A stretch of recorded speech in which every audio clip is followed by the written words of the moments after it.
This conference will now be recorded. Right. So we are looking at data visualization using Tableau. Data visualization, as the name itself is suggesting, it is basically visual representation of the data that we are handling. Okay, visual representation of the data. How do we represent the data given to us in a pictorial format? That is the idea. Now, the overall agenda of the course is given here. A small snapshot of it is given here. We will be looking at data visualization principles.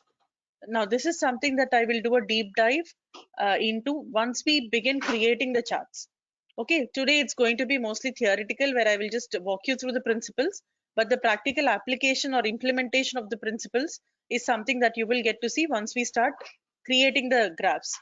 First two modules are theory.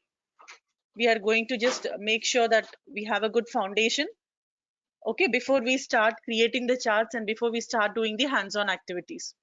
All right. So today and tomorrow also will be theoretical.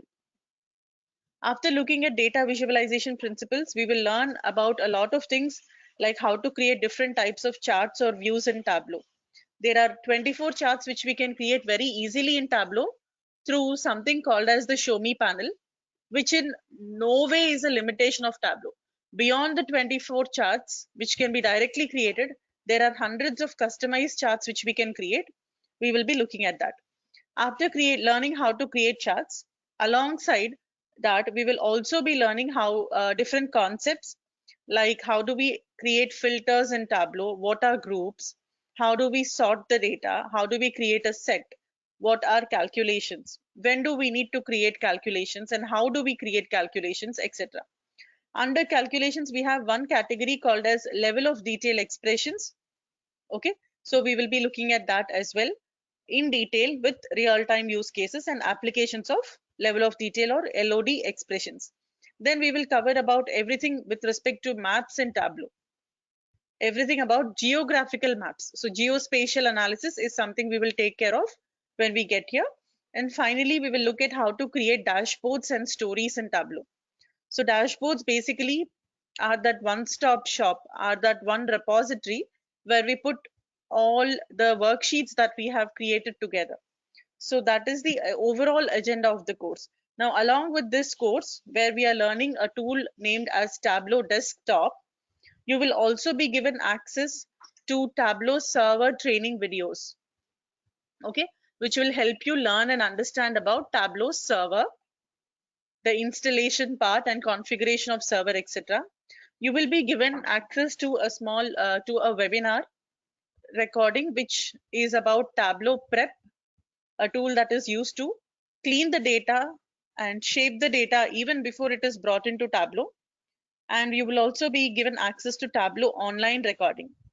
How do you use another tool called as Tableau Online? So you can say that this is one complete comprehensive course on Tableau, because we are looking at not just Tableau Desktop, the tool where we create the visualizations, not just the authoring part of it. We will also be looking at Tableau server configuration. You will be given access to all that. We will be looking at Tableau Prep, and we'll also be looking at Tableau Online. That is the agenda. All right, overall agenda. So now this course is of 30 hours duration. Okay, 30 hours in the sense every weekday, Monday to Friday, 2 hours, 8 to 10 p.m. IST. So next 3 weeks we will meet. This week, next week, and the following week we will meet from Monday through Friday for 2 hours every day and complete our discussion on Tableau Desktop. In the middle, we will plan for one session where you will look at Tableau Online. Okay, and that is about it. So if you have any questions during the course or after the course, you can always reach out to us. You can get in touch with the support team, or you can drop me an email ID, or you can also contact me through the WhatsApp group that is provided. You will be given access to a WhatsApp group for Tableau. So you will be able to get in touch with the trainers through the WhatsApp group. All right, so we do provide that kind of assistance. So with this understanding, let us go ahead and look at the agenda that we have for today. Today, we will be trying to understand the definition of data visualization, principles of data visualization, how do we install Tableau, and there is another tool called as Tableau Public, which is used, which is kind of a free version of Tableau Desktop. So what is it? Why is it used? We will see.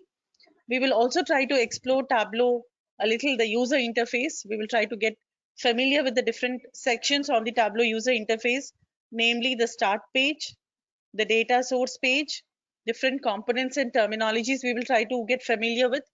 We'll understand about something called as the Show Me panel. And finally, we'll look at the data types that Tableau supports. All right. So this is the agenda for today. At any point during the course, if you have any question, you can raise it through the chat window. All right. You can address it to all or you can address it to me. It's up to you. So I will take up the questions as and when they come today.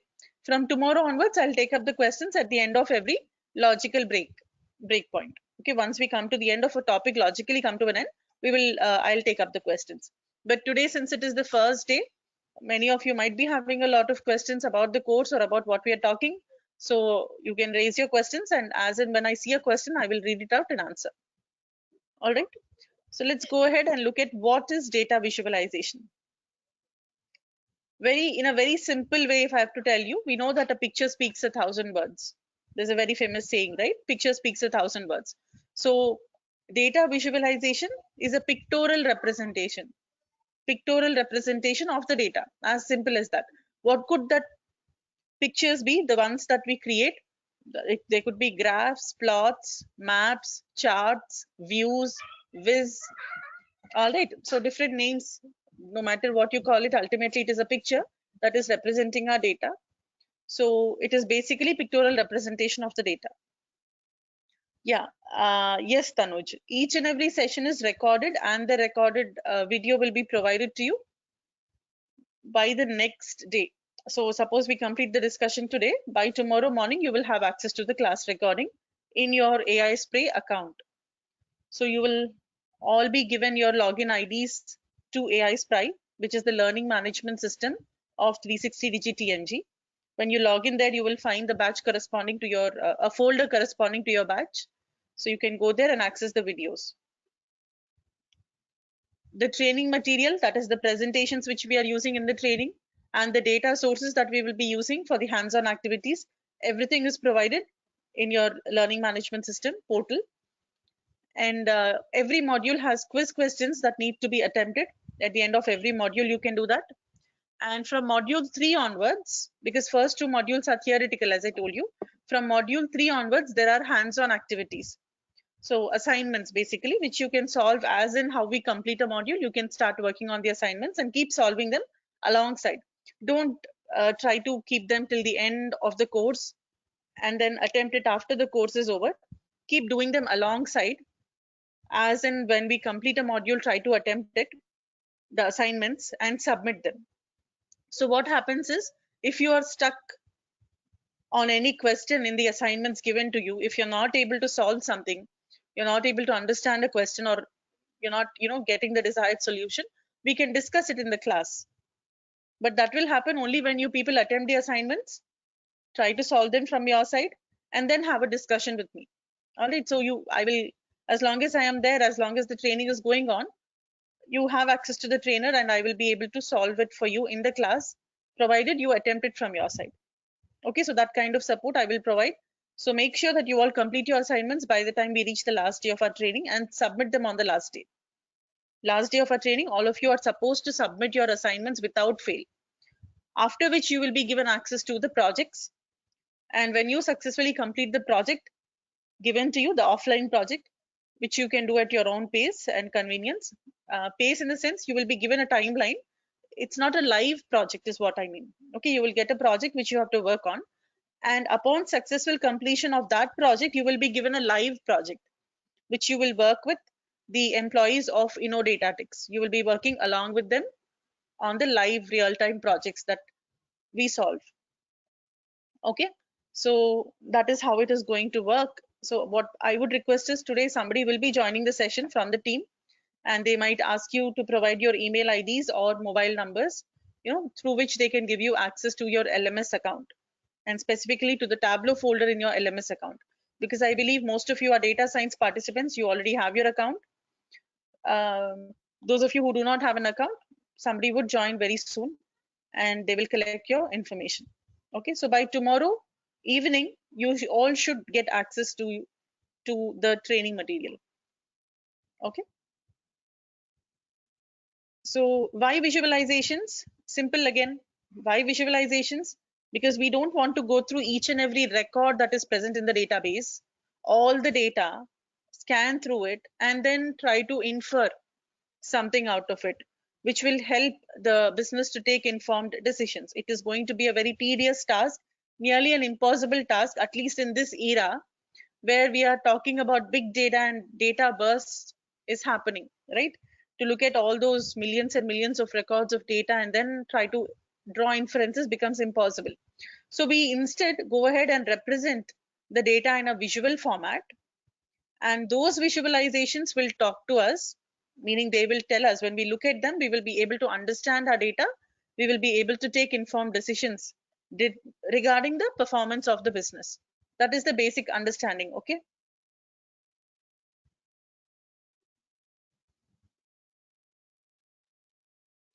Okay, the question is, I didn't do data science, so how are the opportunities for Tableau developers in the market?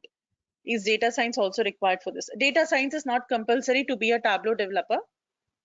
Okay, data science is not necessary. The extent to which you need to be aware of the statistical concepts and data science related things to work with Tableau, because Tableau is not just a visualization tool, it can do little bit of statistical analysis also. So all those concepts will be covered in detail in the course. So to whatever extent you need to know the concepts of data science to work on Tableau, to work with Tableau, all that is covered as a part of this course. Okay, you need not worry about it. Just for Tableau also, the opportunities are really good in the market. They have been increasing sixfold by the year, whereas opportunities for Power BI have been becoming double. Last 2 years, I think it's been like that. All right. So one thing that we need to remember when it comes to principles of data visualization. Now, this is something more theoretical here, but the practical application of all of these things, as I told you, we will be looking at once we start creating the graphs. We do not perceive absolutes, instead we perceive differences. So something is very similar, we try to ignore things. Okay, when something is completely different in contrast, that is what catches the attention of the end user. And I always tell you need to be a little bit of an artist also, to work on data visualization tools. You may be an amazing scientist, right? But you also need to be a little bit of an artist to be able to present the data in a visually very appealing format. So this course is designed in such a way that we start at ground zero. It doesn't matter whether you are from data science background or you're from a non-technical background, or whether you're a student or you have never used any tools before. It doesn't matter. All of you will be treated the same. We start the course at ground zero so that every participant in the batch will be able to follow and catch up. Okay, so few things for the data science participants. You may feel that, okay, we have already covered these things and you may not need it so much in detail. However, we will be going in detail for the benefit of all the participants in the batch. Then, is SQL required? SQL is required. It has become kind of a mandate now. When you look at the job postings for Tableau, they say Tableau with SQL. So basic understanding of SQL, working knowledge of SQL is expected, that you should have it.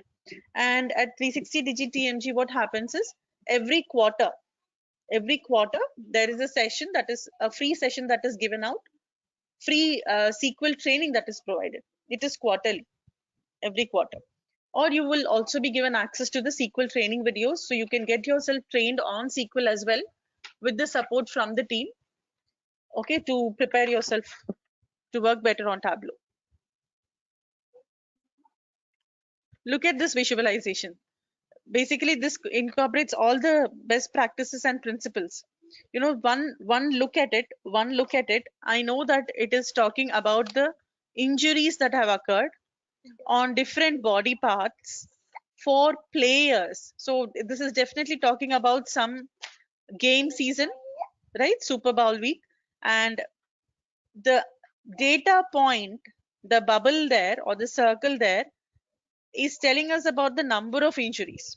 So we can see that a lot of injuries have occurred on the knee, and very few injuries on the arm, injuries on the elbow. So you can see the ratio, you can see the proportion. The size of the circle is indicating some data. All right. So you need to present the data on a visualization in such a format that it reduces the cognitive load on the human brain. It should reduce the cognitive load on the human brain. Anybody who sees it should be able to understand what we are trying to convey without much effort. That is the purpose. Goal of data visualization is to tell a story without telling lies. Now you might think, how do we tell a lie through a graph? How can we tell a lie through a view, through a chart? It is possible. All right. And we will be looking at different things that come under this concept of telling lies through data visualization, which we should ideally not do, but there are methods of doing it. We will be looking at it. Goal of data visualization is also to influence the decisions that are being taken by the management for the betterment of the organization, betterment of the business as a whole. It encourages the eye to make comparisons. Most of the questions that you encounter will be related to comparative analysis. Okay, just compare the performance of all the states. Which state is the most profitable? Look at the data sales happening across different products. Which product is contributing to very high sales? Which product is contributing to very low sales for my business? So comparison is very, very essential, and it is a very big umbrella. Many charts come under this umbrella of comparative analysis, beginning with bar graphs, side by side bars, heat maps. Okay, we have circle plots, we have bubble charts. So the list just goes on and on. There are many charts that are used for comparative analysis. We will be looking at most of them. Visual encoding of information allows humans to process more information, obviously. Rather than looking at each and every record, we will represent it in a visual format, making invisible visible in the visualization. So things that people could maybe miss out, okay, in the normal analysis, we try to capture them in visual analysis. How so? We will be looking at with practical examples. Present many attributes in a small space, which is also called as maintaining a very good data ink ratio. In the given limited space, with a very small graph, you should tell your entire story, and that too so effectively that people should be able to take a decision using that data. Again, we will see this when we start doing the hands-on. There is one person called as Mr. Edward Tufte, who is considered to be the father of the data visualization principles. And he has done some amazing work in the field of data visualization, laid down a lot of principles and integrity rules. So the integrity rules laid down by Mr. Edward Tufte are: you have to minimize the lie factor. Do not tell a lie, even if you have to at least keep it to a minimum. Use consistent scales. Compare apples to apples and oranges to oranges. Use consistent scales. Standardize the monetary units wherever applicable. Whenever you're dealing with money, like profit, sales, monetary units should be provided and they should be standardized. Present the data in context. Don't beat around the bush. Go straight to the point and tell your users, or give your users, end users, the answer to the question that they are asking in a straightforward way. Show the data above all else, above everything else. Show your data. Data should be the hero of your graph, not the style, not the design aspects, not the beautification. It is necessary to some extent, but it should not overpower the data that we are trying to represent. Okay, so above everything else, show your data and maintain a good data ink ratio. So what are these? We will be looking at again in detail when we get into the hands-on part. So I think we will skip this slide. You can go back to this after a couple of weeks when we do a lot of charts in our training. You will be able to understand this. Now, let us directly get into what is Tableau with this background. Tableau, we know, is a tool that is used for data visualization, and data visualization, we know, is a process using which we represent the data in a pictorial format. Okay, these two should be clear, these 2 points. Now, Tableau has been in the leader's position in the Gartner's Magic Quadrant for 7 and now 8 years, I think. Gartner's is a firm who do a lot of research. They conduct surveys on different tools and technologies trending in the market, and they publish a quadrant every year. And Tableau has been able to maintain itself in the leader's position consistently for a very long time, which is not an easy position to hold. Other tools have been dropping down to other quadrants and then they come back to leaders quadrant, but Tableau is one tool which has maintained itself consistently as a leader. Definitely not an easy task to pull off. So it's very good with, and the popularity for Tableau is good. The opportunities for Tableau are good. Okay.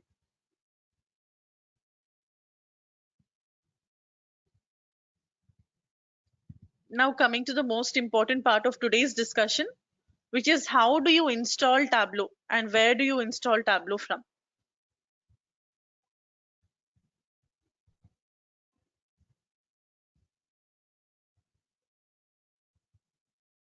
You can go to Tableau's official website, okay, tableau.com, and here you can see the list of products being offered by Tableau. All right, we are interested in Tableau desktop. So suppose you go to Tableau desktop and check for the pricing and specifications of that tool.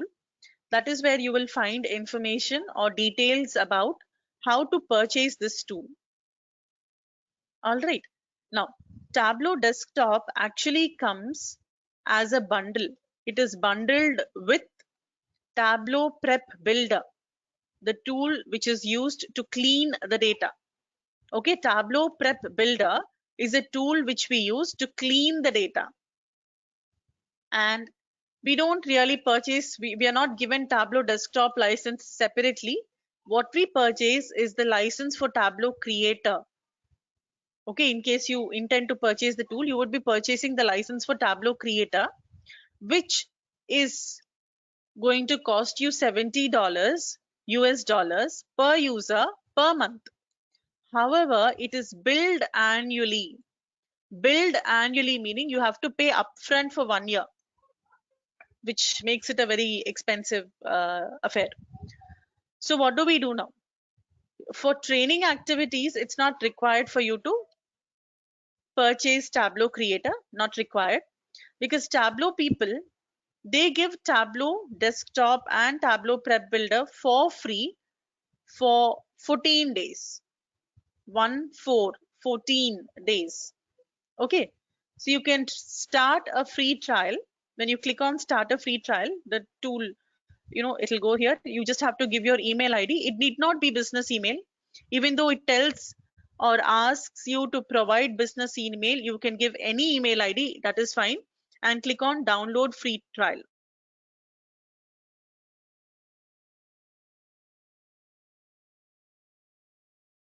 Okay, you can hit the button to download the free trial. Tableau desktop will get downloaded on your machine, which you can start using. However, you will be able to use it only for 14 days. Only for 14 days. So what next? After I use the free trial for 14 days, then what do I do? Then what you do is, when you Google for Tableau desktop versions, the first link that will come up will take you to a website where you can see the different releases, different versions that were released by Tableau in the past. Currently, we are having version 2020.2. So when you download it today or tomorrow or day after tomorrow, you may download. Don't download it today. It's not required today. Tomorrow also, it's all theoretical, so not required. Day after tomorrow, when we start the hands-on, you will need it. So maybe you can Download it then. Under 2020.2, you can go with the latest. Okay, they are small bug fixes. You cannot use each of these tools for 14 days, only one under each category. So if you go to 2020.2, download the latest and use it for 14 days. After which, after you use it for 14 days, you can go down to 2020.1 and use it for 14 days. Okay, now usually after that, after 2020.1, what I would personally suggest to you is go down to 2018.1, download that, use it for 14 days, then download the higher version 2018.2. You can use it for 14 days, 2018.3, you can use it for 14 days, so on and so forth. Why am I saying go down and begin from a lower level? Is because workbooks that are created on an older version of Tableau, like 2018.1, if you have created a workbook, you can open it, it will get automatically upgraded to newer versions. Please try to understand this point, all of you. Workbooks which are created, when we create something in Tableau, it is called as a workbook. And a Tableau workbook that you create in 2018.1 can be opened on any version higher than 2018.1. Okay, on 2018.1 and anything above that, you can open the workbook. But workbooks that you create on a higher version, you may not be able to open them on lower versions. Here it is handled, but from 2019.4, when you create some workbook on 2019.4, you may not be able to open it on 2020.1. You may not, on 2019.3. You may not be able to open it on lower versions because upgrade happens automatically in Tableau. These days with the latest release, even downgrade they are handling. However, when you go to very old versions, it doesn't happen. So to summarize, what I'm telling you is Tableau Desktop is a very expensive tool. However, Tableau people give the tool for a free trial of 14 days. So after using up the tool for 14 days, you just check the different versions of Tableau that are available. Download each version, use it for 14 days.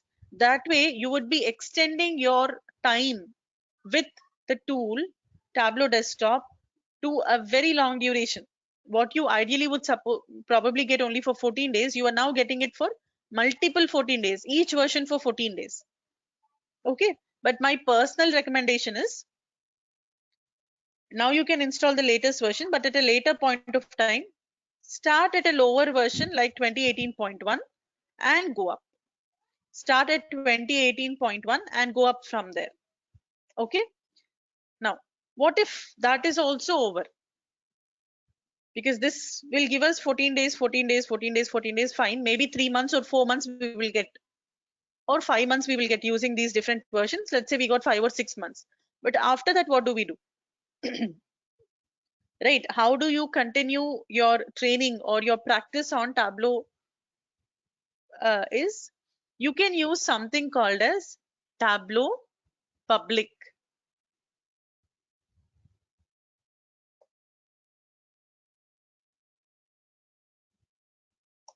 Now, Tableau Public is a free alternative version, free version of Tableau Desktop itself. I'll send you all the links on the chat. Yeah, if you have student license, perfect. Then you can use Tableau Desktop, you can use Tableau Prep Builder, everything for 1 year. Okay, the link that I sent you right now on the chat window is for Tableau Public. Tableau Public is a free software that is given out by Tableau people, which is like a counterpart of part of Tableau Desktop. For training, it is enough. Now, having said that, it is just like Tableau Desktop, which is given out for free.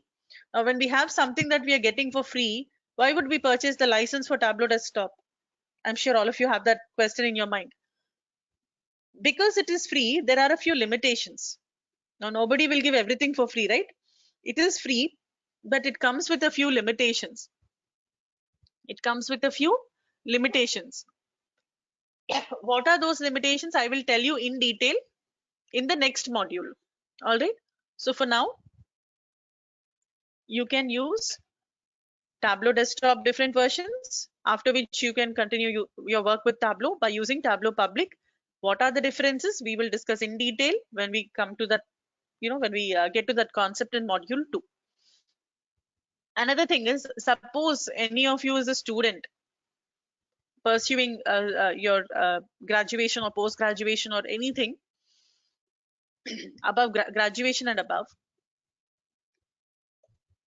then you will be able to get Tableau for free for 1 year. The license for Tableau Creator, which is desktop and prep builder bundled together with Tableau online or server, one license for server. You get that for free for 1 year. You can apply for a student license, which you will get for free for 1 year. So all you have to do is go to the link which I sent you on the chat window. Please create a notepad for the training and you save all the links and whatever text I'm going to send you on the chat. You can save it. Okay. Get Tableau for free. When you click on it, you will be prompted to enter your details in a form. Once you provide your details there, Tableau people will get back to you by providing you the license key.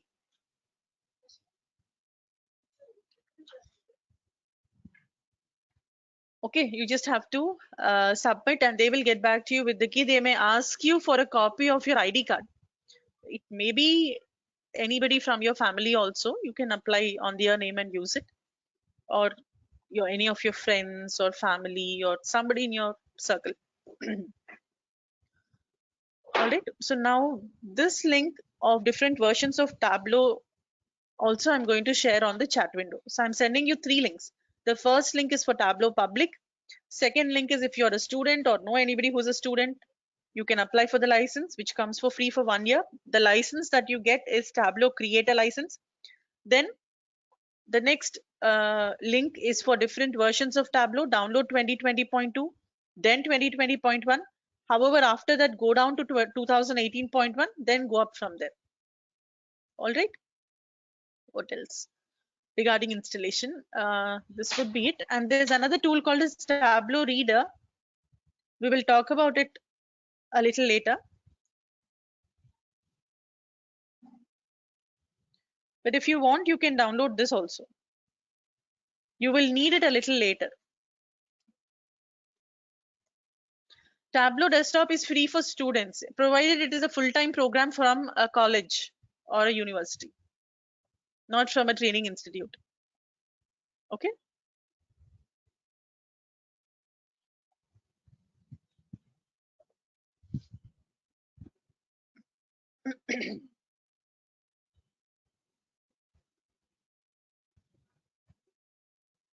Okay, any questions on what we have discussed so far?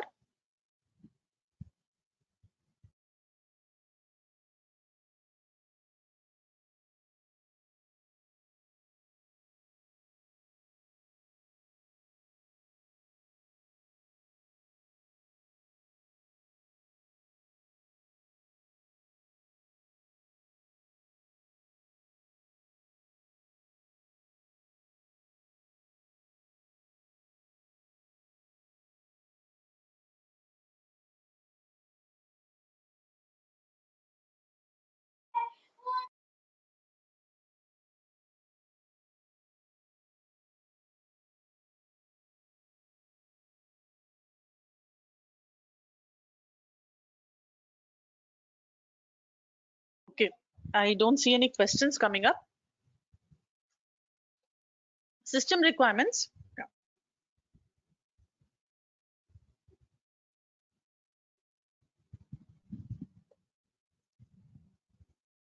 Earlier it used to support 32-bit. Now with the latest version can be installed only on a 64-bit machine. 4 GB RAM, 64-bit machine. That is the requirement. If you have student version, that is nothing but Tableau Desktop. Okay, so that is sufficient. You don't need anything else.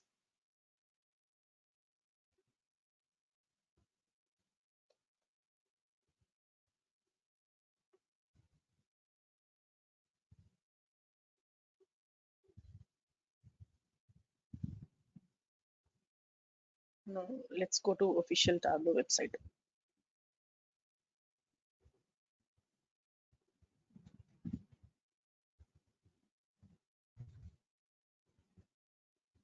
Okay, so you have the technical specifications that are given for Tableau desktop.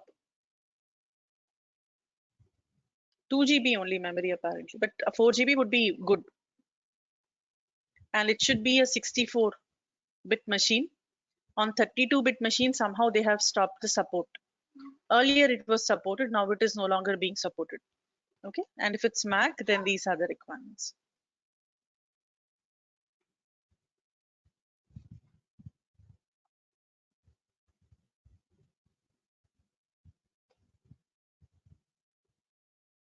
So let us go ahead and look at the different products which Tableau people offer and try to understand the products in the Tableau product suite.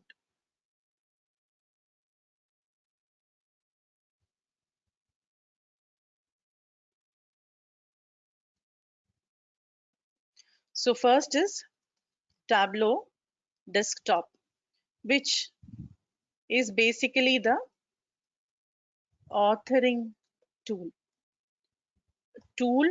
where we create the visualizations. Okay, so Tableau desktop, we can call it as the authoring tool where we create the visualizations. So most of our work is going to be on Tableau desktop. That is the main thing. Then there is something called as Tableau public, which is a free version of Tableau desktop with a few limitations. Here and there. What are those limitations? As I told you, I'll point it out. Then comes Tableau prep. Prep is short form for preparation. Tableau prep, where prep is the short form for preparation, means it will help you to prepare your data for analysis. It is basically a tool that is used to clean the data, combine data coming from multiple data sources or files, shape the data. Okay, so cleaning, combining, shaping, all these are taken care of by Tableau prep. We can do all these activities even on Tableau desktop. However, a new tool called as prep was introduced by Tableau people 2 or 3 years back, which is used primarily for cleaning the data. All right, next. Now let us say we used Tableau desktop and we created some visualizations, we created some graphs, some charts, and now we want to share it with a very large group of audience. How will you share it? Right, in a secure manner. All right, you have created workbooks, Tableau workbooks, by using Tableau desktop with a lot of reports in it. Now you would like to share those reports in a very secure manner with a lot of people. You want to just give it out for mass consumption, however, in a secure manner. Not like I'll just give it like that. Then we need to upload it to Tableau server. Okay, that is where Tableau server will come into picture, which is a sharing and collaborating platform. So Tableau server is mostly, it could be on-premise, means you purchase a machine, okay, that meets the configuration requirements of a Tableau server. You purchase a physical machine, you install Tableau server in it, you appoint a person who will take care of that machine and which is acting as Tableau server. Getting it? So Tableau server means a physical machine is there, which is acting as the server, where you will upload all your work, where you will just upload all your work, and from that machine other people will access it. They will connect to it, they will do connect to their accounts on their machine, and they will be able to access it. So think of it like that. It's going to be a slightly costly affair again, because you need to have a machine which is like high-end, which can be compatible with Tableau server. You need to purchase the license for Tableau server, which is again very expensive. You need to recruit a person, a Tableau server administrator, who will monitor the server periodically, take care of everything pertaining to server. So it's going to be a costly affair. Not every company would want to look for such a costly solution, would not opt for it. So then Tableau people, they said, let's give a easier solution for sharing and collaborating. Let's create something that people can access easily and afford also. Even small scale and medium scale companies should be able to afford it. Let's make it affordable. So Tableau people said, we'll make it affordable for you. And they introduced Tableau Online, which is cloud-based solution for Tableau server. So it is a cloud or platform. It's a cloud platform of Tableau server. Means what? There is no physical machine which we are treating as Tableau server. You are allocated some space on the cloud. You will be allocated some space on the Tableau online cloud, which is monitored and maintained and taken care of by Tableau people themselves. You will just be given some space there, 500 GB. Okay, where you can just upload all your reports and give access to your end users in a very secure manner again. Means to certain people, you will probably want to give only view access. You can do that. To certain people, you probably want to give them edit access. You can do that. To some people, you probably want to give them full control. You can do that. So in a very secure manner, we will be sharing the work that we created with the end users, with the clients through Tableau Online, which is a cloud-based version of Tableau Server, on the cloud solution for Tableau Server. Okay. Then comes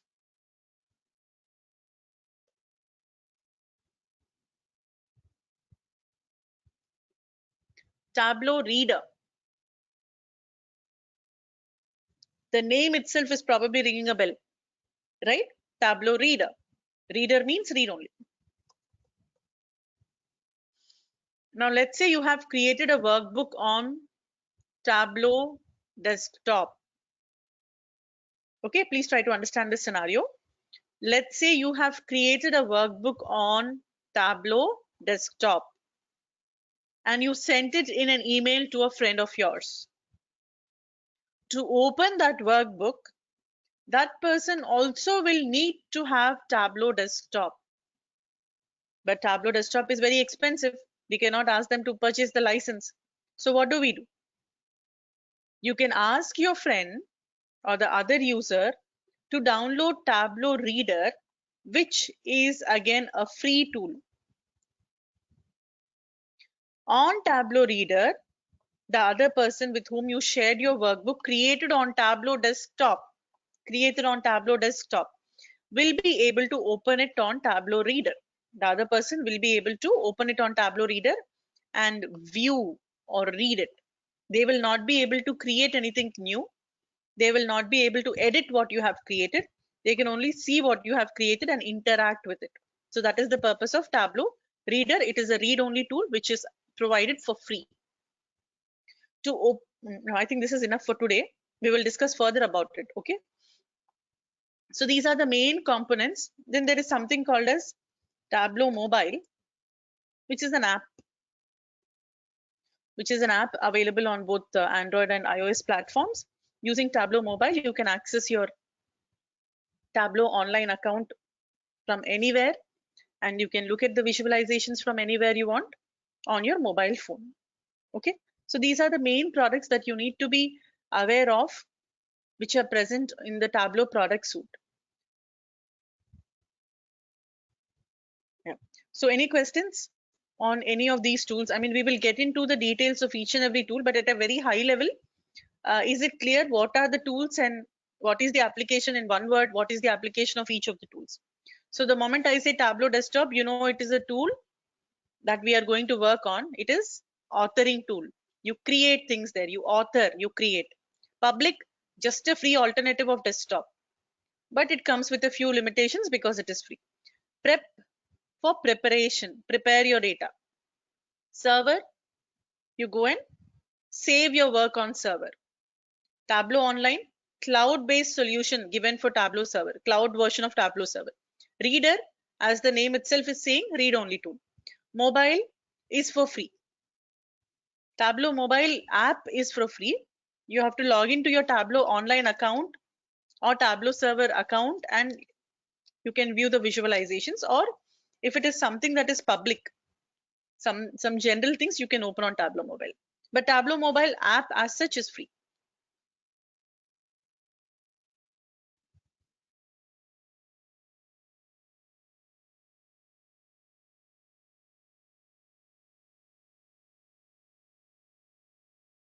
The Tableau Mobile app you can download and use it for free.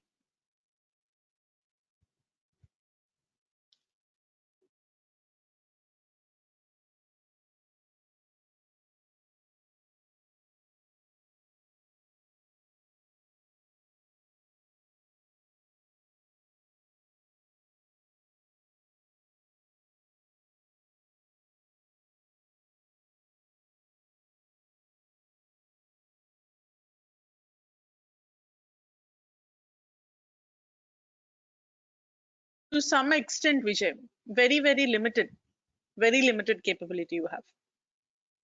So mostly we will use it for view purpose. Mostly we will use it for read only.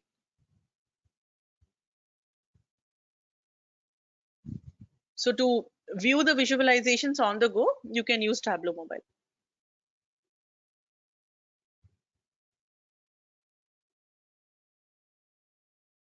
Okay, I'll pause for a minute here, and then we will proceed with our discussion. So if you have any questions, let me know.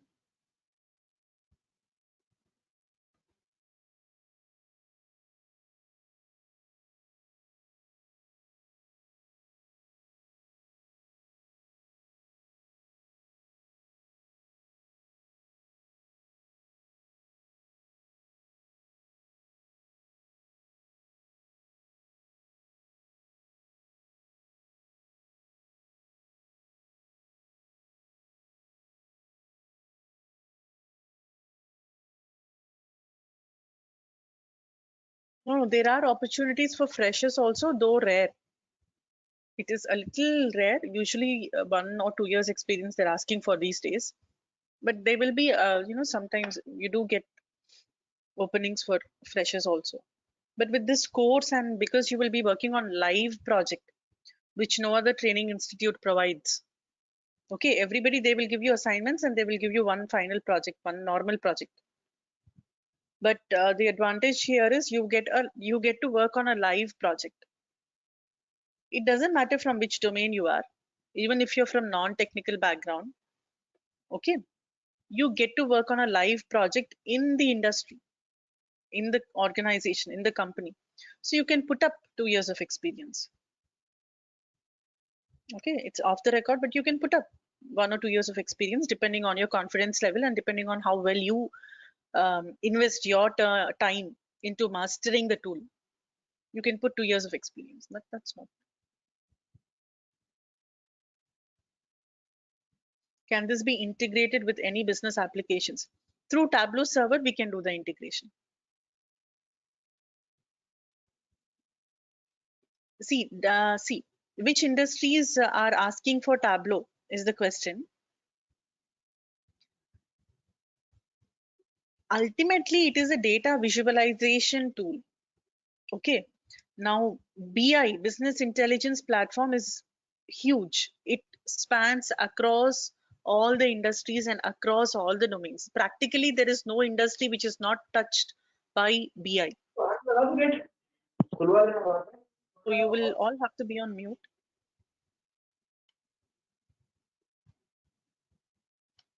Right, you will agree, right? Practically, there is no industry that is not touched by the BI, business intelligence platform. Take food industry. Nobody ever thought that there would be a revolution in food industry and BI will have its impact on food industry. Now we have apps, we have Swiggy, we have Uber Eats. It's not just the app.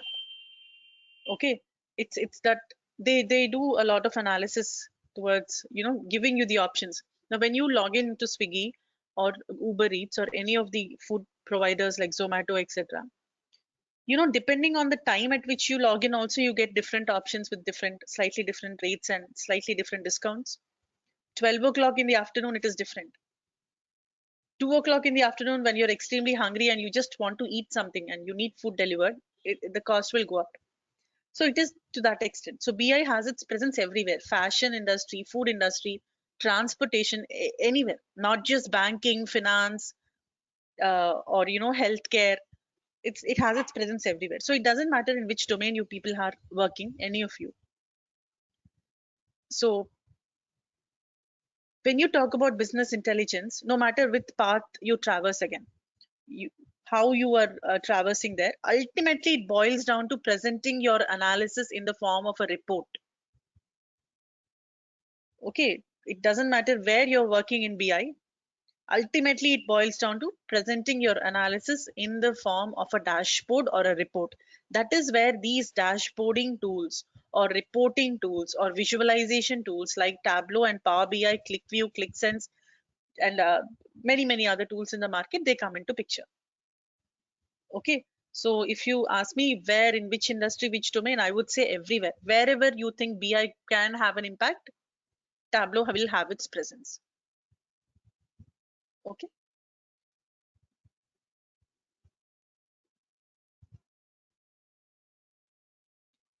Okay, see, your name is coming as Dell here. You might want to rename yourself or let me know your name, because otherwise I'll not be able to address you personally. Anyway, you will get that kind of support from the team. Okay, job placement assistant or resume building assistance, all these things you will get from the team. So you can check with whoever is your point of contact, whoever is your salesperson or your point of contact, and confirm what kind of support you will get. Okay. Vijayan, it supports ODBC connection. Yes, it does. Tableau supports ODBC connection. There are certifications. Next question is certifications. Yeah, there are 3 levels of certifications which Tableau people conduct to test our knowledge on Tableau. So the first level is actually being given out at a discount of 50% these days, and the offer is only up to 30th of June.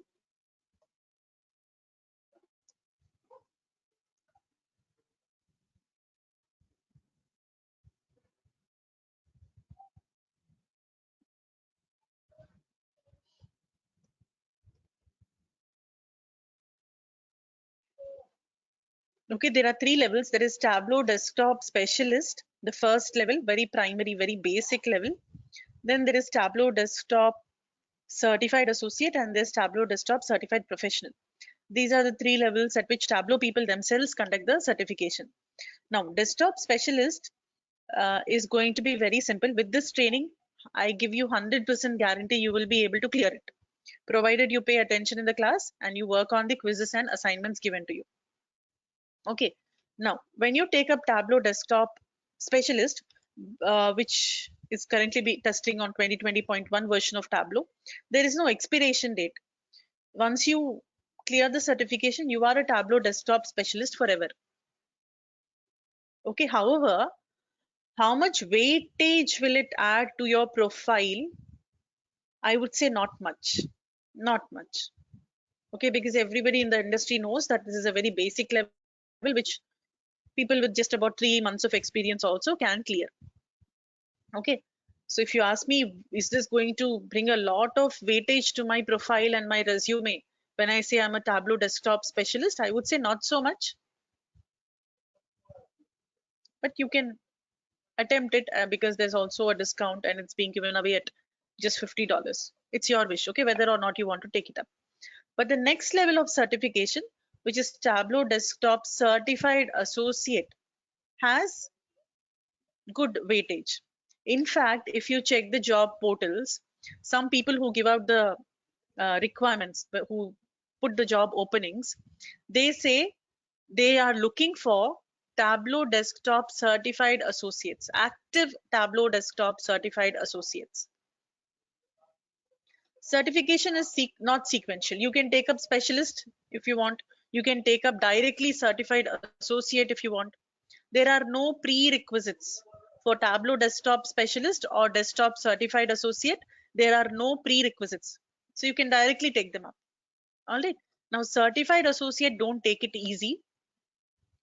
After the course is over, after you have worked on the assignments, after you have worked on the projects, after you think you are 100% confident, only then attempt it, because it's not that easy to clear. You will get all the necessary support. You will be taught everything in the class to clear the certification. All the concepts are being covered.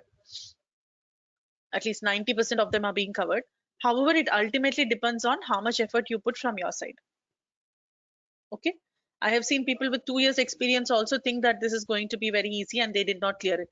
And I have seen people who take this training and just a month later they email me saying we have cleared the certification. So it also depends on how much effort you people put in from your side. But we are going to give you everything that you need. The knowledge wise, the knowledge transfer will happen in the training, but it all depends on how well you apply end of the day. Fee is a little expensive. It is $250, and once you pay the fee it is not refundable and you get only one attempt. God forbid you don't clear it the first time, you have to pay $250 again to take the second attempt. So only one attempt.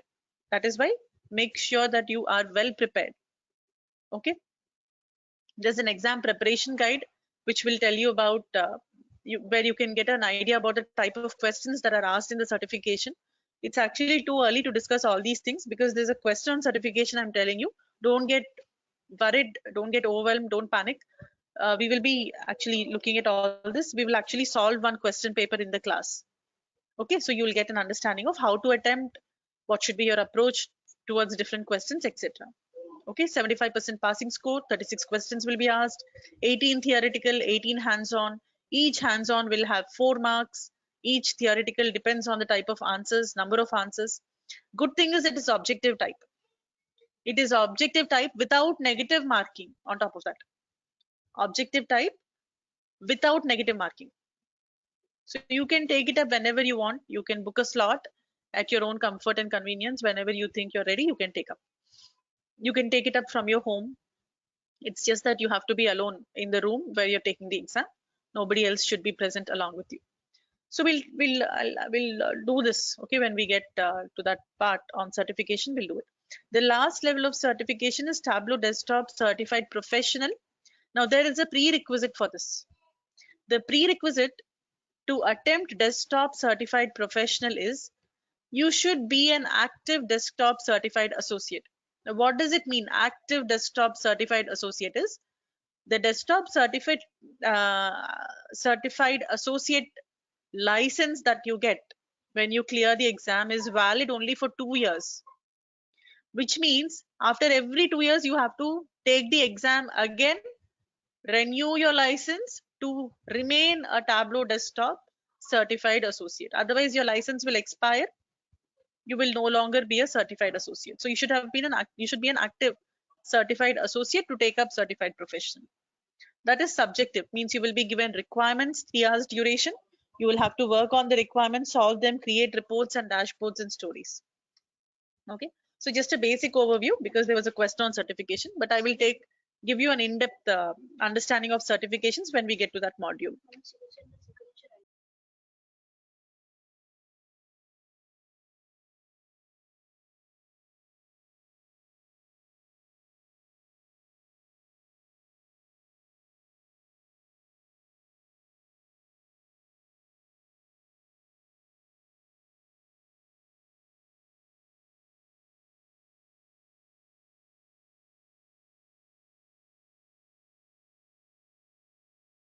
Any further questions on whatever we have discussed so far? I'm sending you the link even for this certification thing. You can save it in the notepad. I sent you the text also pertaining to the Tableau products that are there. You can save that also in one notepad. So I request you all to maintain one notepad for ad hoc things that I will send you through the chat window. You can copy and maintain one notepad for it. All right. So I don't see any more questions coming up. Next thing we have to look at is basically Tableau user interface itself. So when you download and install Tableau, you will get an icon like this. This is the icon for Tableau Prep Builder. Whenever you install, you will get it. Now that is available only for 14 days. So don't install it until and unless you think you're 100% ready to practice on it, because there is no other alternative for Tableau Prep. Like Tableau Desktop has a free version called as Tableau Public, right? Okay, Tableau Desktop has a free version, Tableau Public. Tableau Prep does not have any such thing. Tableau Desktop, you can use it for 14 days, different versions, each version for 14 days. With Tableau Prep, you don't have such things. So the only 14 days that you get are going to be very precious. Okay, and the only other way you can access it if you have used up the 14 days is by purchasing the license for Tableau Creator. Therefore, don't download it now. When you are ready to practice on Tableau Prep after you go through the recording on data cleaning and all, then only you download it.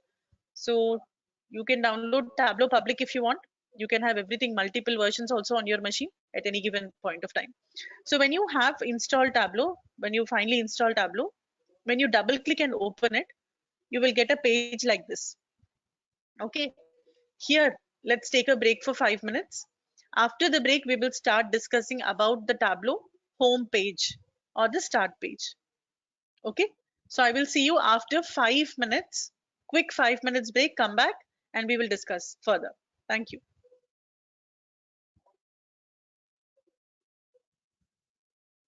Per PC, Tanuj. They track us down by the IP address, I think.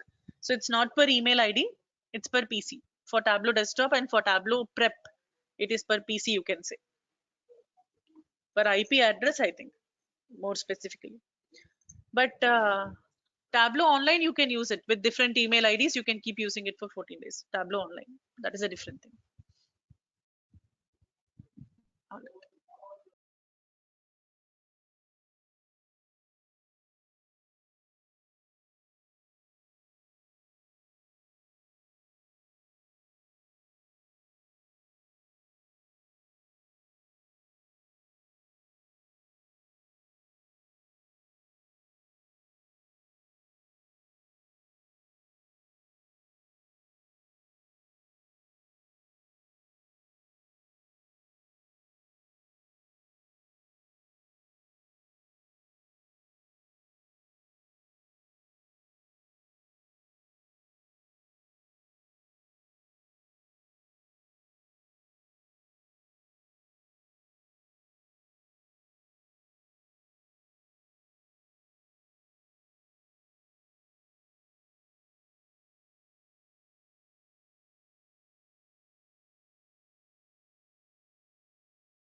Hello everyone, hope you're all back. So we will start our discussion now. Okay.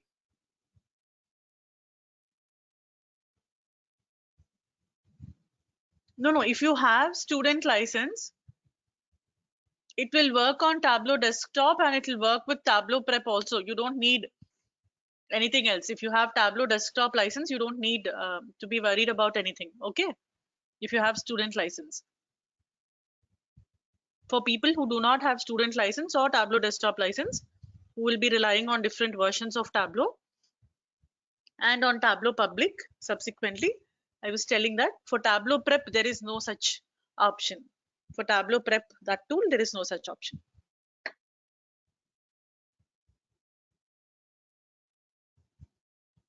All right. So the moment we log into Tableau means once we not log in as such, once you open Tableau, once you open the application Tableau, you are presented with something called as the start page. The start page, which is also called as the welcome screen or the home page. Welcome screen or the home page. Now, when you look at it, it is divided into three sections. At a very high level, we can notice that it is divided into three sections. You have a dark blue colored section on the left side, which is called as the connect section. Then there will be one huge blank space here called as open. First time when you open your Tableau desktop tool, it will be blank. So what is the purpose of this section is as and when you create workbooks and when you save them, as and when you are creating workbooks and when you keep saving them, they will come up as a small thumbnail here, which you can open very easily with just one click. Click on it and you will be able to open it. Click on the workbook and the workbook will get opened. So to quickly open a workbook. Otherwise, you can just click on open a workbook, navigate to the place where you have saved the workbook earlier and open it. In case you want to open a workbook that is already created by you, or if you have it on your machine, or you go to the file menu and select open, just like in any other application. To open an existing document, you will go to file and open, right? Same thing here also with Tableau. Then on the extreme right hand side, we see something called as discover. Okay, discover is basically like training section. Small bite-sized videos of Tableau are uploaded here. Very basic videos. So these are provided by Tableau people themselves. In fact, we cover all of them and in much more detail in the training that we are going to have. Then you will find something called as resources and forums. So a couple of weeks later, okay, I would recommend that you go to forums and you create an account for yourself on Tableau forum, try to get enrolled. People are very active on the forum and they, day in and day out, the kind of challenges that they face or what requirements they are working on. If they need any help, they keep posting there. So you get to understand a lot about the real-time scenarios of where Tableau is being used and how it is being used, what kind of challenges people are facing, etc. Then, if there is any new update of Tableau that is released, okay, you will get a message on the bottom right corner in orange color. Tableau is telling us update to 2020.2.1 now. I have 2020.2, that was the initial version. Then 2020.2.1 got released. So it's telling me, do you want to update? I have not yet updated because 2020.3 is going to be released very soon. I thought I'll update once that is released. Okay. So three sections: connect, open, discover. All right. Where do we find these sections? On the start page or the home page, also called as the welcome screen. As simple and trivial as it might appear to you that I'm mentioning and stressing on these things, you can expect a question on certification. Okay, on this page, you can expect a question in the certification on this page. Where is the connect section? What does it do? Or what is the purpose of the open section? What is the purpose of discover section? All right, so you need to know, you need to be aware of these three sections. Now, what happens when we work on, let us say, Excel? So even if you have not worked on Excel, I'm sure all of you might have opened an Excel document at some time or the other. You might have at least seen an Excel, which is a spreadsheet. Let's draw a small analogy between Excel and Tableau. So the moment I try to open an Excel workbook, you see I'm presented with the worksheet. This is called as worksheet, and this is specifically sheet 1. I'm already on the canvas, on the worksheet where I can do my work. After this is done, suppose I have to open a new worksheet, then I will have to click on the new sheet icon. I'm on worksheet 1. Directly the moment I opened the Excel workbook, Tableau gave me worksheet 1 where I was able to do my work. And now I decide to open a new worksheet in the same workbook. So I have to click on the new sheet icon, plus sign there. So when I click on plus sign, I'm on sheet 2 and I can do my work here. Finally, when I decide to save all these worksheets created here, what is it saved as? It gets saved when you go to the file menu and choose to save as. It gets saved as an Excel workbook. Excel workbook with some extension to it, and it basically contains whatever worksheets I have created there, right? Tableau follows pretty much the same paradigm. In Tableau also we create different worksheets, and ultimately when we save the worksheets, it is called as a workbook. All right. However, in Tableau, the moment you open Tableau, you're not directly taken to the worksheet.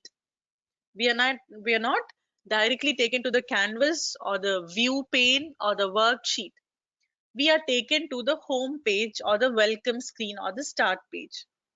From here in Tableau, to be able to reach the canvas and do anything on the canvas, it is compulsory that you should have established connection with an input data source. So until and unless you establish connection with an input data source in Tableau, there is no point proceeding further. We cannot do anything. So first and the foremost requirement in Tableau, remember, is to get connected to a data, to data coming from any data source. Tableau has that on that front, it is quite good. It can connect to practically hundreds of data sources. So let's say it can connect to something as simple as a text file, Excel, Access, PDF, spatial files, statistical files, to something as big and complex as Hadoop. Okay, so you can see the list is quite extensive. The different data sources that we can connect to from within Tableau, when you look at the list, it is quite extensive. Let's say your data is on Oracle. Okay, your data is on Oracle. How will you connect to data present on the Oracle data server or the database?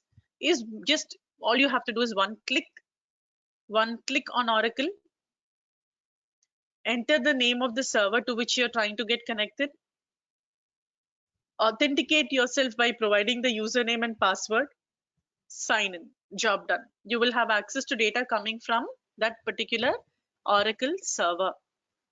Let's say your data is on Salesforce. What to do? If the name of that database is present in this list, all you have to do is one click, sign in, job done. You have access to data present in that Salesforce server. You're getting it right?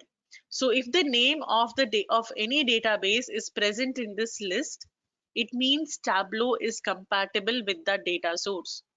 Tableau will be able to work with that data source.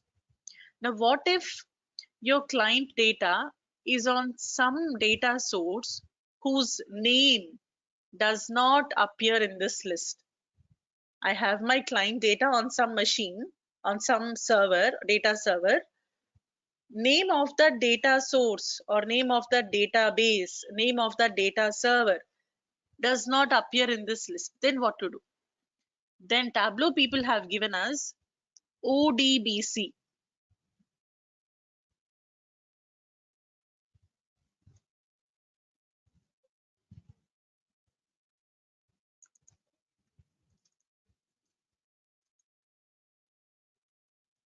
Open Database Connectivity option. And there is also JDBC, which is Java Database Connectivity. So you can try, if your database is built on a Java platform, you can try JDBC. If your database is something else generic, then you can try ODBC. Okay, by providing the name of the data source or providing the name of the driver and then authenticating yourself with the valid login credentials. If you are able to connect to that data source, or if you're able to sign into that data source, job done. Okay, let us say you tried ODBC option, you tried JDBC option, everything you tried, but you're not able to connect to any particular data source using any of these options.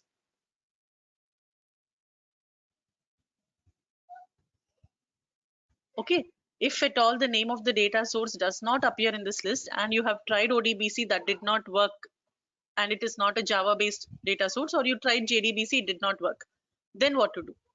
Then we cannot do anything, the story ends there. Then you will have to report to your client that, sir, the database is not compatible with Tableau, we cannot connect to it from Tableau. It's nearly a 0% chance. I personally encountered this with MongoDB. MongoDB got integrated in some version of 10. Prior to that, it was not available here. And even using the ODBC option, we were not able to connect to MongoDB. So we had to tell the client that it's not compatible. But otherwise, after that, till date, I have never, or I have not even heard anybody say that they were not able to connect to some data source using Tableau, and MongoDB got integrated. So that problem also got resolved. All right. So is this concept clear? The name of the database comes here when Tableau is compatible with that database. Okay, can we connect to Python? Yes. We cannot directly connect to Python from Tableau. We do it through calculated fields. So we will discuss Tableau connectivity with R in the class. Tableau connectivity with Python, you have a webinar recording that is there. You can go through that. So which credentials should we provide for Salesforce?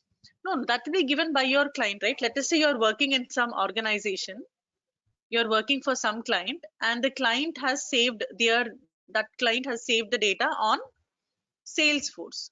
Then they will give you the login credentials to access the data.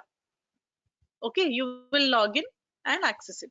So that these credentials are supposed to be given by the client whose data we are going to use to create the reports. Clear? Regarding credentials and regarding connection to Python?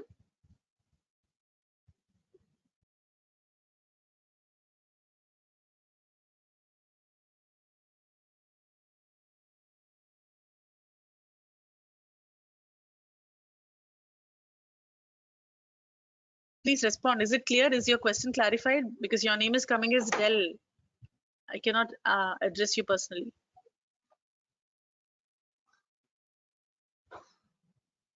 Okay. Now, how do we connect to data? We have seen if it's on a server, you just select the server name, authenticate yourself and sign into that server. What if the data is on files present on your own local machine? Let's say you have data in an Excel. Then how do you connect to it?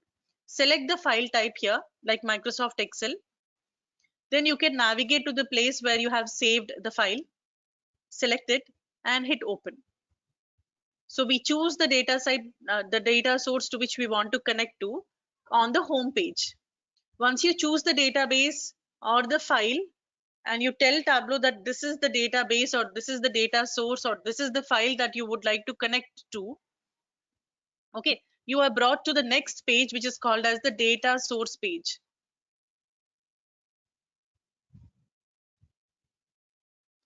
Tableau can be hosted only on Tableau server.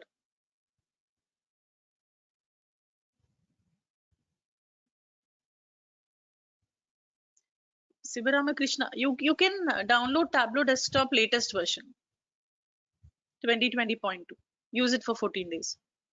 At least during the training, better that we are all on the same page.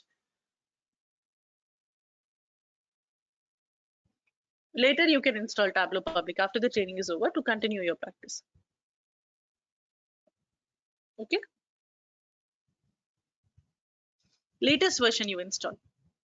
Latest, because I'm using 2020.2. It will be easier if all of us are on the same page. and use 2020.2.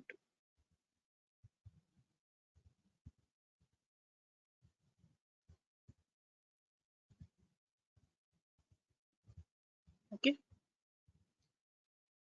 Are the webinars also part of these sessions? See, 30 hours given to us for the training program, whatever is there in the syllabus, we will cover. Everything we will cover. Okay. And then what the team, what we do here at 360DigiTMG is we conduct 2 extra sessions, webinars every month on different topics, which are also recorded, and you are given access to those webinars also. The ones that were conducted in the past and the ones that we are going to conduct in the future, anyways, you will be attending. Getting it? So the webinars that I'm talking about are the webinars which are basically recorded videos which were conducted live to the participants. So they are recorded and they are posted in the repository. Clear? Which you can go through at any time you want. Because this end of the day 30 hours that we get, and we are trying to cover extensively as much as possible all the important aspects we touch upon, but each and every nitty-gritty thing we cannot cover, right? So we plan webinars every month on the latest topics and additional examples on existing topics. Okay. So that way you kind of keep in touch with the latest happenings also. So let us say a new version gets released, immediately there'll be a webinar covering the latest concepts that were introduced or latest features that were introduced in the tool in that release. That way. And additional examples on extra on whatever we cover. Okay, so let's go. So once we tell Tableau what is the data source we are interested in working with, we are taken to the next page, which is called as the data source page. Now we are going to discuss about different things that are available on the data source page. Okay.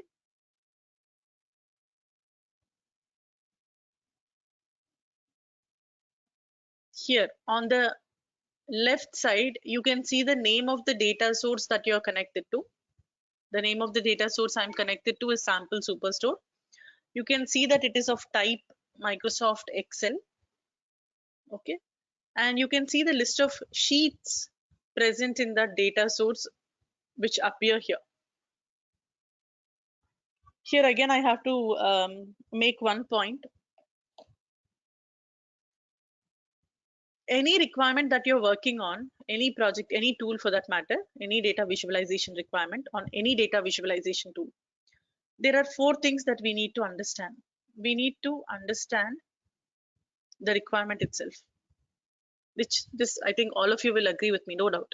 Until and unless we have a clarity of what is it that we are trying to achieve, there is no point proceeding further. So we need to know and understand, and thoroughly we need to understand the requirement. What is the question? What is the requirement? Second, equally important thing which people usually undermine is to understand the data. Get as good understanding about the data that you will be working on as you get for the requirement that you will be working on. Very important to understand the data. Okay. Then you need to understand or know your audience. Audience meaning end users or business users. People who will actually look at the reports that you have generated and take decisions based on it, or gauge the performance of their business based on the reports that you provide. People who are going to ultimately interact with your report. Try to understand, think from their perspective also. Because we will not be creating the same report for the CEO of an organization and for, let's say, a sales representative in that organization, right? For a CEO, you need to give the entire summary of the whole organization. For the sales representative, that person's performance against his or her designated goals, goal or target. That person's progress against his peers' performance or progress. So that kind of reporting is what they will expect. You will not show the entire, profit and loss statement of the organization to a sales representative. So depends on the audience also, what kind of reports we create. And finally, we need to know which chart to use when. Because by the end of this course, you would have learned so many ways of representing the data visually. You would have learned so many charts, so many graphs, so many maps. On the last day, if you are not able to answer which chart to use when, then there is no point of conducting the training or attending the training. So every chart, when we learn, we need to understand when to create this chart, under what circumstances, or for what scenarios, for which type of requirements. We need to get an understanding of that. Because given a requirement, if 10 charts pop up in our mind, 10 ways of visually representing the data for that requirement comes up in our mind, we should be able to pick up the best possible way of presenting it visually. So that is another area that we need to focus on, which we will be focusing on. Okay, so these are the 4 things which are important for any data visualization project, not just for Tableau, any tool. Now, so let us go ahead and understand the data that we will be using extensively for most of the hands-on activities in our training. That is sample superstore. So sample superstore is basically a transactional database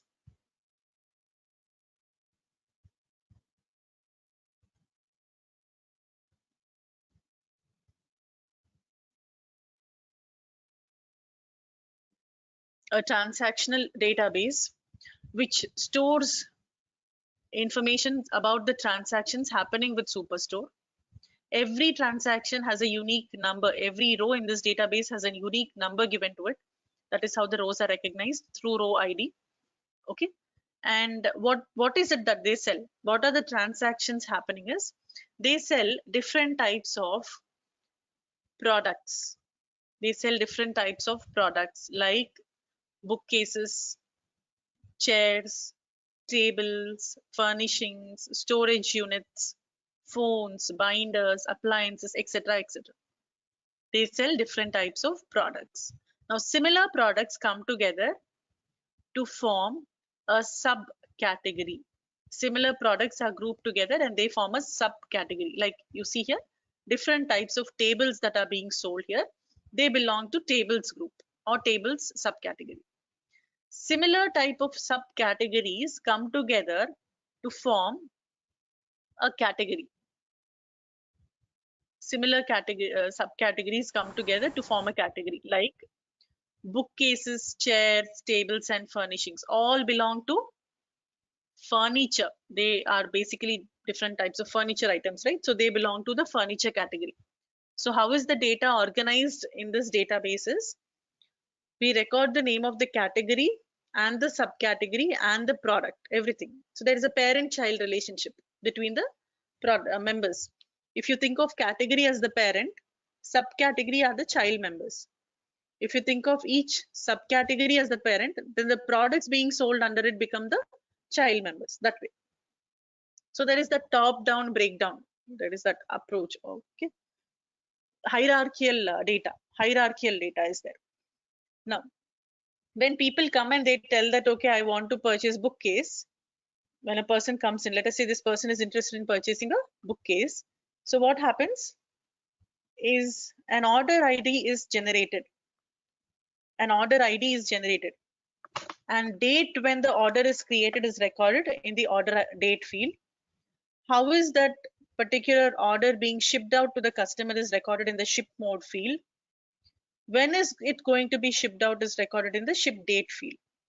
Along with this, of course, the customer information is taken, like who is the customer, what is the name of the customer, which segment would the customer belong to, is it an individual consumer, is it a big corporate giant, are they purchasing for their corporate office, or is it a smaller office like home office?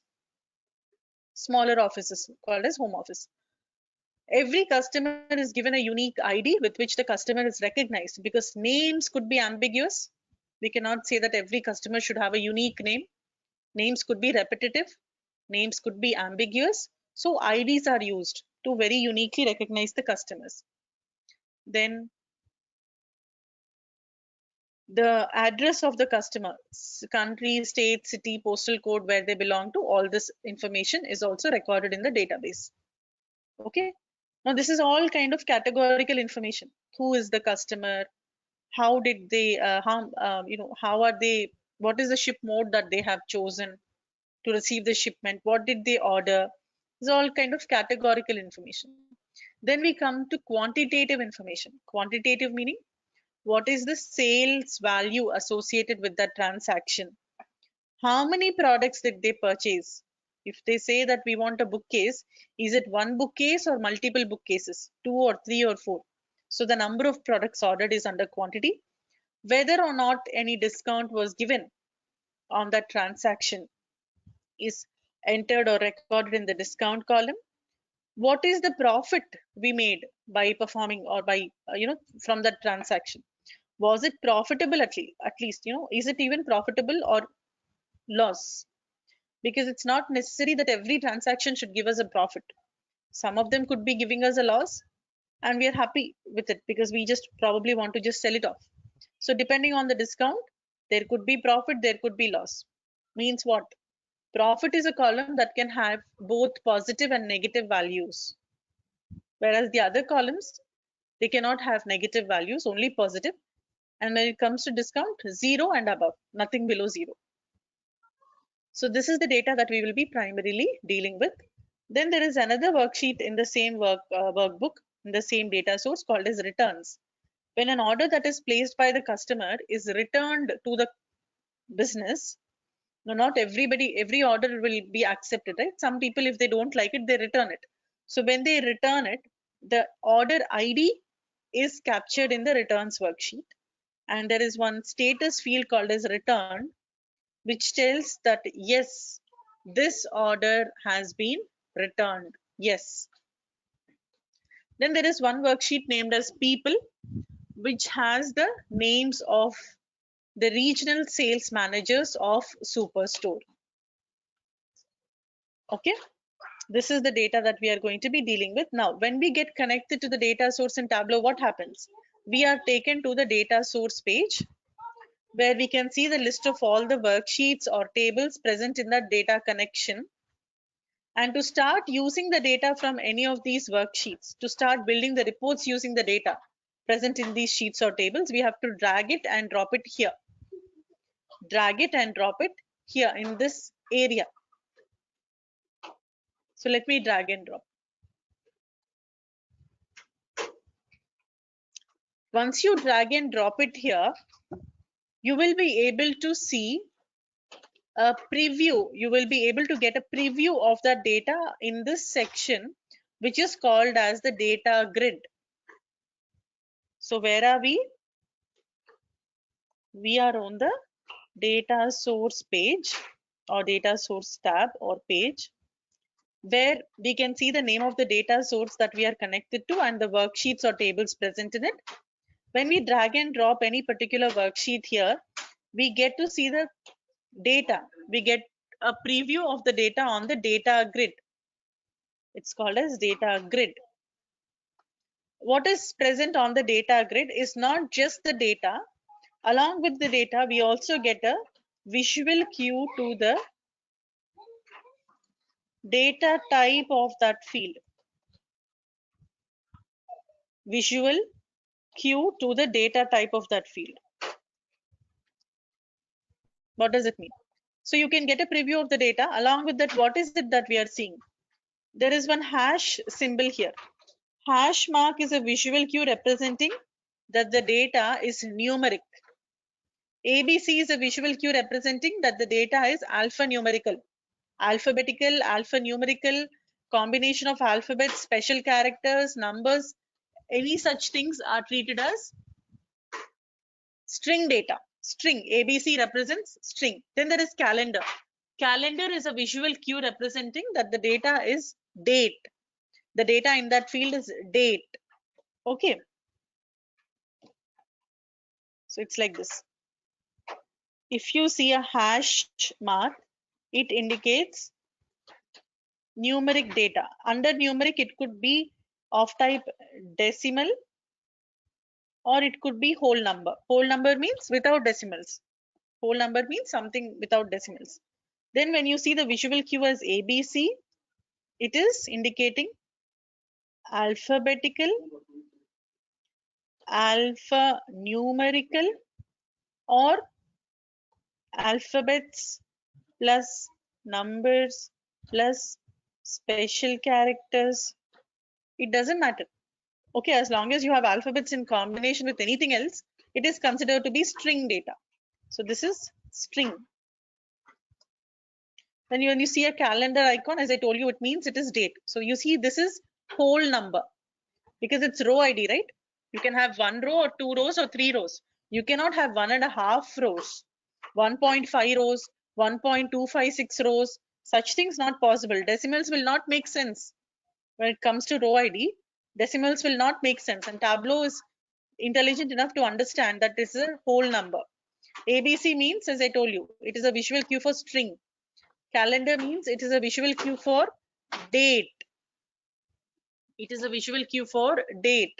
What if you want to change the data type? How to change the data type in Tableau?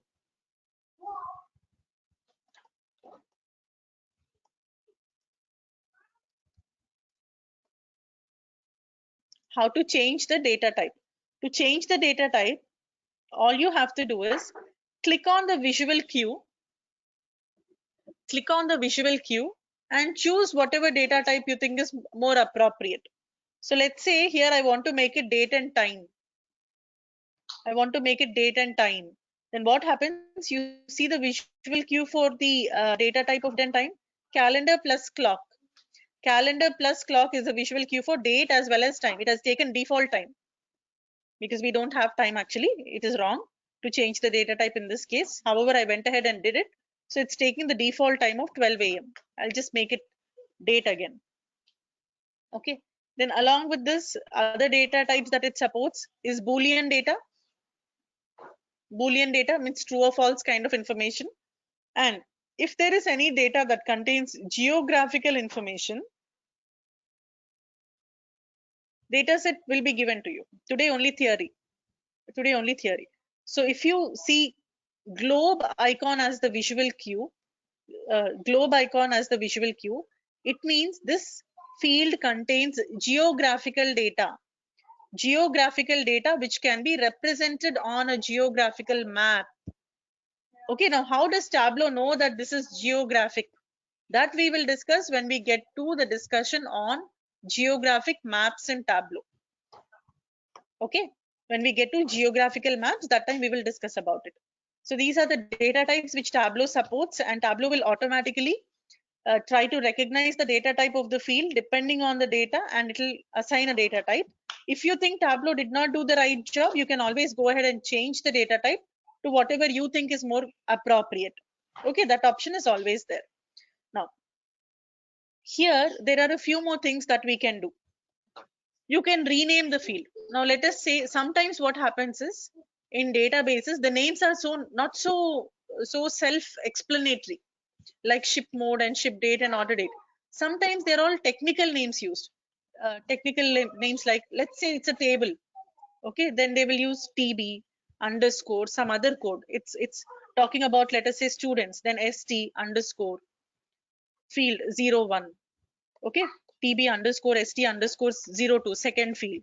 So when there are such technical names given which end users or business users may not understand, we might have to rename the fields to something more appropriate. We might have to rename the field. So how do you rename a field? Is just double click on the field name, like ship mode. You can see here, if I double click on it, it becomes editable and I can give it any name. I'll call it shipment. All right, or you can click on the drop down icon of that field and choose to rename it. Then also it will become editable and you can give it some name of your choice. So what is it that we are talking about? We understood that there are different data types which Tableau identifies and supports. We saw how to change the data type. Now we are talking about how to rename a field to something more appropriate if it is not. If the name is, if you think the end users or the business users will not understand that name, we want to give a more meaningful name to that column, you just choose to rename it. All right. Then what if you want to give a different value to the data? Renaming the field was simple. We went and we said we want to rename. How about changing the names of the values in that column or in that field? Like maybe my business users do not understand second class, standard class, first class, and same day. Maybe they don't, these are technical names which they do not understand. They're not able to understand the significance of these names. So I want to give a much more user friendly name that they are familiar with, that my readers, the report readers, are familiar with. So I can also change those values, give an alternate name to these values, give an alternate name to these values, which is called as alias. Alias. So when I click on this drop down icon, there is an option called as aliases. All right. So you can go and change and give a different alias name. First class, I will call it premium class. Second class, let us call it economy class. Okay, something like that. Same day, let us call it urgent shipment. And standard class, I will leave it as standard only.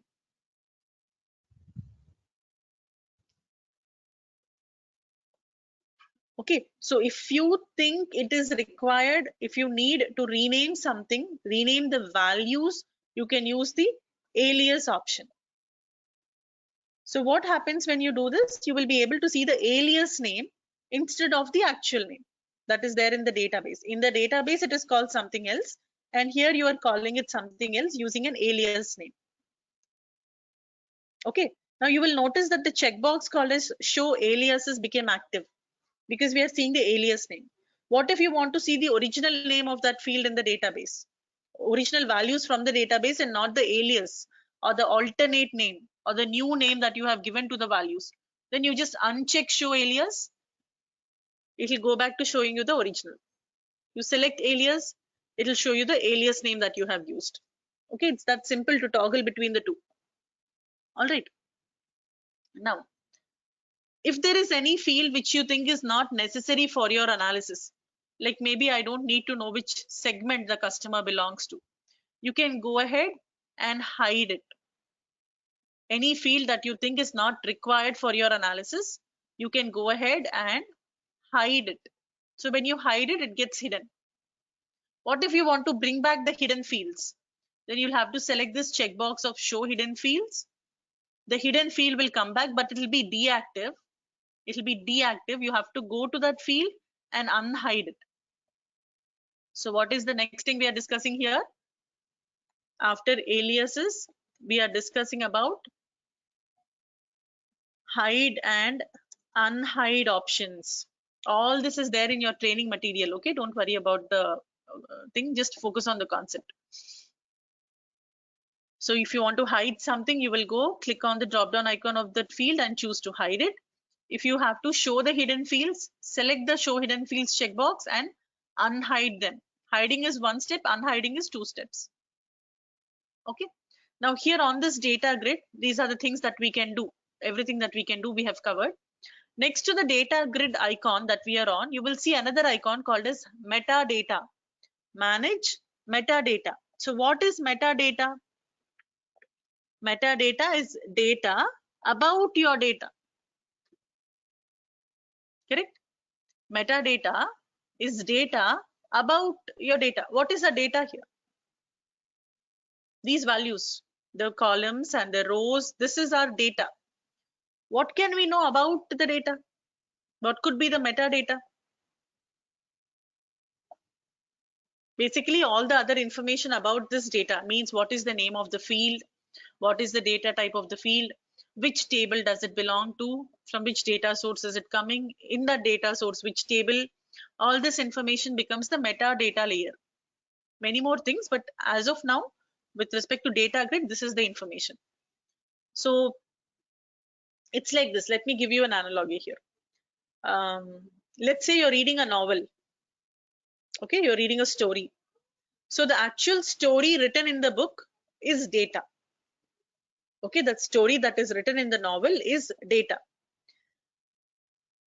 all the other information about that book, like what is the title of that book, who is the author of that book, who is the publisher of that book, who is the distributor, what is the ISBN code, what is the cost of the book. So all this will become what? Metadata layer, because it is information about that book. Story is data. Information about that book where the story is written, like author and or the title and everything else, publisher, ISBN code, everything else, that would become the metadata layer. Similarly, here, if this is my data, then what would be the metadata? Let's see. Name of the field, the table that it is coming from. What is the name of that field in the database? Remote field name means what is the name of the field in the database? Okay. So like here we are calling it shipment, but the name of that field in the remote field name, that is the database, is ship mode. So this is about the different options we have here on the data grid and what we can do. Now we can also sort it. Now you see the fields are appearing in the data source order. The order in which they are present in the data source, row ID first column, author ID second column, order date third column, so on and so forth, right? So the same data source order is maintained here. If you want, you can change that and you can go from A to Z. Alphabetical order you can arrange them, or Z to A, reverse alphabetical order. Or if you have multiple tables, which we will be seeing in module 5, if you have multiple tables, you can also sort it A to Z per table. Sorting is a completely different concept which we will cover in detail in module 4, I think. Okay, so we will cover that in detail, but for now on the data grid, with respect to this, I'm telling you. So what is it that we are looking at? After we get connected to the data source, we are taken to the data source page. On the data source page, we get to see the name of the data source that we are connected to, tables or worksheets or schemas, whatever is there in that database. You can see them listed here. To start using the data coming from any particular data source, we drag and drop it in this area. Once we do that, we can get a preview of the data present in that worksheet or table on the data grid. Apart from just showing us a preview of the data grid will also tell you about the name of the field, table it belongs to, and a visual cue to the data type of that field. If you want to change the data type, you just have to click on the visual cue and choose whatever you think is more appropriate data type for that field. You can rename the field if necessary. You can change the values by using the edit alias option. You can hide a column that you think is not required. You can unhide it again. Okay. And you can go to the metadata grid, get information about the remote field names. You can sort the data in any sequence of your choice from the inbuilt options available. Till here, is it clear? Any questions so far? We have to discuss about one more thing on the data source page, that is about connection, live and extract. But before that, if any of you has any questions on whatever we discussed so far. So data sets will be shared by you, shared with you, sorry. Yeah, we can use CSV file as input. If you want to use CSV as input, you will have to use text file as the file type. For CSV, you have to use text file to connect to it. Not Excel, but text file. People try CSV connection with Excel, it will not work. You have to try it with text file.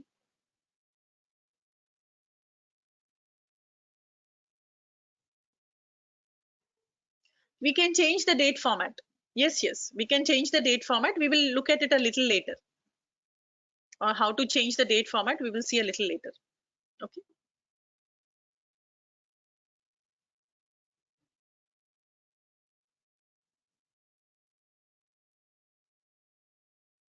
All right. So let me show you what we have discussed so far. Oh, we have not even reached the worksheet yet. Data types we discussed. Different data types which Tableau supports we discussed. Okay, and how do you change the data type we discussed? How to hide a field we discussed if it is not necessary, and then how do you unhide it later? You can unhide it.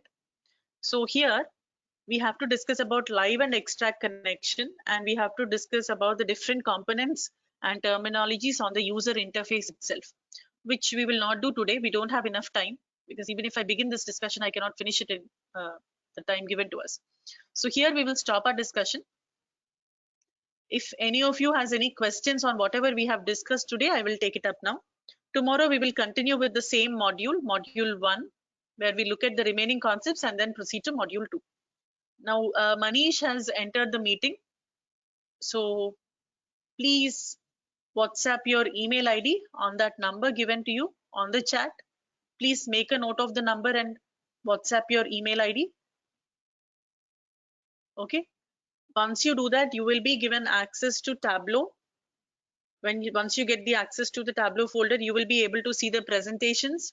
You will be able to download the data sources, okay, for the hands-on activities that we are going to perform, and everything else. Okay, so please get in touch with Manish on that mobile number and share your information with him.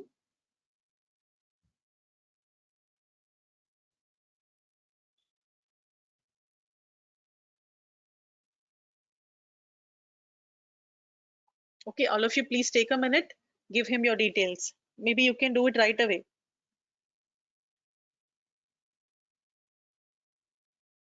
If you do not give your email ID, he will not be able to add Tableau folder for you. So please take it up as priority and give it to him. And yeah, that's it from my side. I'll be on mute. If you have any questions, let me know. I will answer them. Thank you. Thank you for today. And I will see you tomorrow for the next session. Thank you.